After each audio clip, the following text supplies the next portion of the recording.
This is going to be my third and hopefully not last look at this 2001 season that Tavon Young had. I know he's not with the Baltimore Ravens right now. I do find it extremely interesting that since his release, which I believe was March 9th, there has been no news whatsoever linking him to any other teams.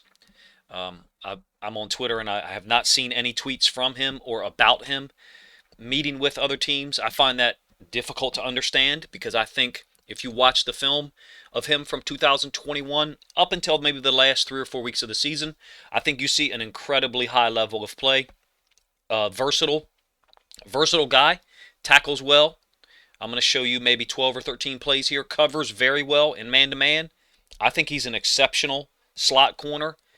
Plays well in man, plays well in zone, tackles well. I know there are injury concerns in his past, but look, I thought he played well. I think that I hope, I suspect that maybe the Ravens are keeping the idea of bringing him back as a realistic option, depending on what happens with the draft and where DBs fall in the draft.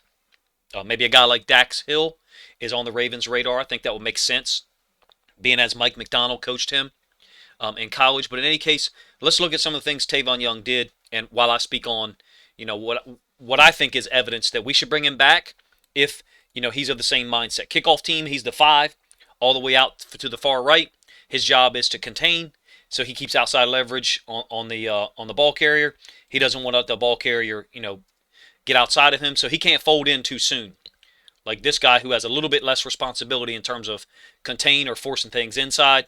So he can't fold in until he can't fold in too soon and then give this guy possibly a path to get outside of him. He eventually does fold in when the guy commits. Great discipline and then great tackling skills, if you ask me.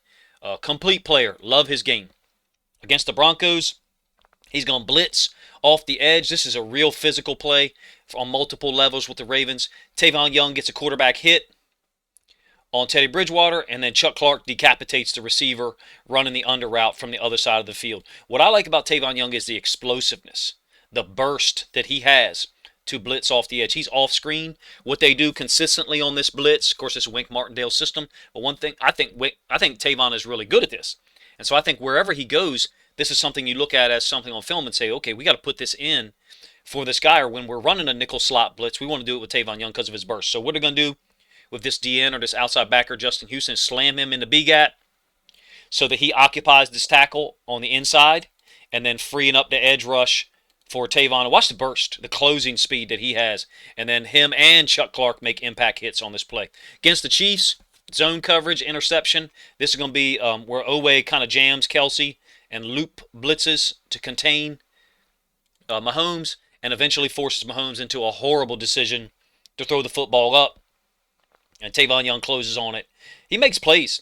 He's around the ball, makes plays consistently. Maybe this year didn't have the interception numbers, but there's Owe to the right-hand side of our screen, left-hand side of the defense. He's going to jam Kelsey just a little bit, and then delay rush. He's spying on Mahomes, so if Mahomes goes this way, which we know he does, he can cover him. If he goes that way, then Owe's already in that window. In this case, Mahomes tries to slip out the back door. Horrible decision by Mahomes. Great catch by Tavon. Understanding he's got to catch it and then turn to protect himself and protect the football in that situation. Love his game. Love everything about his versatility. I would be a huge advocate for him coming back if it works out in the draft, that the Ravens focus on other positions, and maybe they have some kind of deal in place with Tavon Young behind closed doors. Then again, maybe I do this video and by Sunday night he's already signed with some other team. In the slot, covering Boyd for Cincinnati, great coverage if you ask me. Ability to break up the pass, on a 1st and 10. Sticks tight to his hip. Look, he understands a lot about leverage and about how many blitzers are coming and how much time he has in terms of where the ball can be thrown and where it cannot be thrown. You can't throw it. You're not going to get a good view of this from the end zone angle, to be honest with you, so I'm going to skip it. A jet sweep against Indianapolis Colts. This guy's going to go in motion, and watch Tavon keep the outside leverage and go ahead and make the solo tackle for loss. Great tackler. Just a great tackler. Not a good tackler, a great tackler if you ask me. I haven't seen him miss too many of them tackles. You tell me if you're aware of any where he has. To me, he's in man coverage on this tight end who's in the slot. You get the motion, and he reads it, comes outside, great open field tackle. Brandon Stevens in position to make the play as well, but doesn't have to because we got Tavon Young. Man-to-man against a slot receiver. I love his close on this and his refusal to give up on the play. You're going to get a real nice view of this from the end zone angle. From the all 22, the guy looks open, and he is. The ball's thrown kind of like on his back hip, I guess. But Tavon doesn't give up on the play. He competes. He's a Raven, if you ask me. I hope he's a Raven for life. He's off screen to the right. Rewind this a couple times so you can see it, and I'll stop it. Look at him compete. There's drills that you do where you teach the DBs, like, hey, just because the ball has touched the offensive receiver doesn't mean the drill's over. Just because he's caught it doesn't mean the drill's over. He competes until the end. Love his competitive fire, willingness to compete until the end of the play and just sell out, man. Look at the effort. To me, that's what we call selling out. I'm selling out for myself and for my team. Stop you from getting a catch. Also able to play safety, which is crazy. You see him playing nickel later on in the season. He played outside corner. I don't have any film of that in this video. If people are interested in more film of Tavon Young, there's another 6 or 8 plays that I've got. I'll throw up in a separate video. I was trying to keep this to about 10 minutes long. But here he is as half-field safety. And this, you got trips, 3 receivers to one side, and this is going to be thrown to Darren Waller. And I believe this is, there's some evidence that this is an interception. I think it was reviewed, and it was determined to not be an interception. But there's Tavon. The ball is thrown to Darren Waller, and you can see him breaking on the ball already. Ball gets tipped, and I don't know, man. My eyes still want it to be an interception. This is the second video I've done where I said that, and I know that it was not, but I thought it was a great play. So there's Waller here. Tavon is off screen up here to the top, our top left. Ravens are dropping some guys out. Ball's tipped. Man, I thought it was. I thought it was still off the ground. I still want to say it was off the ground because I'm rooting for the guy so much to go through a season and show his talent and not be injured. And he finally did. And then for salary cap considerations, we got to let him go. Look, you guys got about 5 more plays. You guys let me know what you think. What are the chances that they bring him back?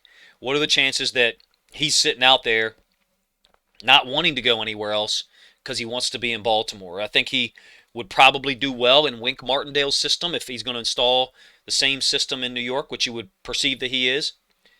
He would do well in Baltimore as well. He's in the slot here, and they run a little slot screen. This is the one where he gets a penalty after the play. This is him being blocked by, I think it's Doyle, who's a little bit of a dirty player, to be real. And Tavon's job is to be the force player, make the ball go inside, not allow him to bring this back outside. So he's done his job, and then Jimmy Smith makes the tackle. This is the one where, at the end of the play, Doyle takes a cheap shot, pushes his head down, and then Tavon strikes back and gets the penalty. That's the only time that I'm aware of that he's gotten a penalty like that, so I certainly can't say he's undisciplined. Wrapping this up here in the last 3 plays, Renfro gave him issues. Renfro gave us all issues in week 1, though, and Renfro had 103 catches this year. So he gave everyone issues. Just too much space given there and too much space at the line for him to make this little skip jump. I call it the Renfro route, whatever you want to call it. To him to make this little skip, threaten you to the outside, and then bring it back to the inside. Convert a 3rd and 10 that I thought was pretty important. Too much space again here. He gets a defensive pass interference, actually, to finish this play. This is, I believe this is another 3rd down against the Raiders. Up here in the slot against Renfro. Renfro's going to give him multiple shakes, and Tavon's just not able to stay with him. To me, he's kind of left out on the island here. There's no help in the middle of the field, and he's got no help really anywhere else. So the whole route tree is available to Renfro. He could run a slant. He could run something deeper here. He could run a post corner. Everything is available to him. And there's times where that is the reality of playing DB in the NFL. But having said that, it's like it's too much time. It's too much time for him to make these moves, and Tavon grabs because he's going to be beat. If you ask me, I would offer to you that maybe there's some situations where, we need to give guys help on one side, give them at least a free safety to help in here so they understand, okay, I can stay on the outside leverage on this because if he brings it back, I've got free safety or maybe inside linebacker help. I offer to you that this stuff that Wink Martindale did a lot of was not sound, period. It was not sound, and it put our DBs in bad positions often, And Tavon Young played pretty well if you ask me, in most of those situations. A little hot route to Renfro here in week 1 again. So I'm giving you some of the bad with the good. There's just too much space here for Renfro. And Tavon closes on it, makes a tackle, but he still gets a first down on 1st and 10. And again, we got all these guys stepping up. There's going to be situations where you don't have help on the inside. One of the things about Patrick Queen that I noticed, and I pointed out in videos multiple times, is when the back would cross face here, Patrick Queen was real aggressive to go across the midline and then vacate this area here. I'm not saying this is an RPO, but it's RPO look, leaving that space in there for Renfro to take advantage of that Patrick Queen could have covered. That's the beauty of the RPO, right? Is that it puts someone in conflict and puts your defense in a situation where, you know, you leave an open gap and a DB essentially is man-to-man now. All right, one of the things he's great at, and I just showed one of these against Denver earlier, the first or second play I showed, second play, is blitzing. Watch the closing speed on these two blitzes. The closing speed, that's not normal. Everyone doesn't have that. That closing speed from that nickel blitz. He's excellent at this, if you ask me, and can be used in this role. Dax Hill looks like he would be great at it too if the Ravens were to pick him up. You know that this DN's probably going to go B-gap to occupy this offensive tackle to clear that space for Tavon to get the sack. I think he had 2.5 sacks this year, maybe 3. Last one against the Lions, and this one really shows you his closing speed. There he is lined up against trips. What I mean by that is 1, 2, 3 receivers. And the Ravens have overloaded this side. So what they're trying to do is get the offensive lineman to slide this way to account for that overload.